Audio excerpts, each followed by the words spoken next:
अगदी झटपट होणारी शेंगदाण्याचा कूट लावून तयार केलेली भेंडीची सुकी भाजी कशी बनवायची ते आजपर्यंत बनणार आहोत. अगदी 10 मिनिटात तयार होते ही रेसिपी. तर त्यासाठी मी इथं पाव किलो भेंडी व्यवस्थित स्वच्छ धुवून आणि चिरून घेतली आहे. तर आता इथं मी 4 ते 5 हिरव्या मिरच्या सुद्धा व्यवस्थित अशा चिरून घेते.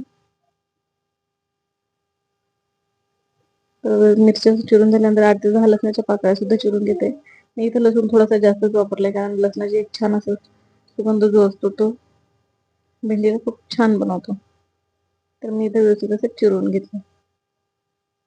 तर आता एक कढई ठेवली मी गॅसवर गरम व्हायला. तर त्यात मी 2 चमचे तेल टाकून घेतलं. तेल व्यवस्थित तापलं की आपण त्यात अर्धा चमचा मोहरी आणि अर्धा चमचा जिरे टाकून घेऊ. दोन्ही व्यवस्थित तडतडून वरती आलं की आपण त्यात चिरलेला लसूण टाकून घेऊया. लसूण सुद्धा 2 मिनिटं परतला की त्यात आपण कढीपत्त्याची 4 ते 5 पानं टाकून घेऊया. आणि चिरलेल्या ज्या मिरच्या आहेत त्या व्यवस्थित अशा परतवून घेऊया. आता जी चिरलेली भेंडी आहे ती आपण व्यवस्थित अशी मिक्स करून अगदी 2 मिनिटं अशी परतवून घेऊया.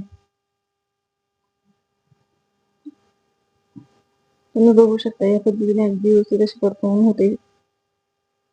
त्यात मी भेंडी चिकट होऊ नये म्हणून अर्ध्या लिंबाचा रस पिळून टाकते. म्हणजे जो भेंडीला चिकटपणा येतो तो येणार नाही. व्यवस्थित असं मिक्स करून घ्यायचं. मिक्स झाल्यानंतर आपण त्यात चवीपुरतं मीठ टाकून घेऊ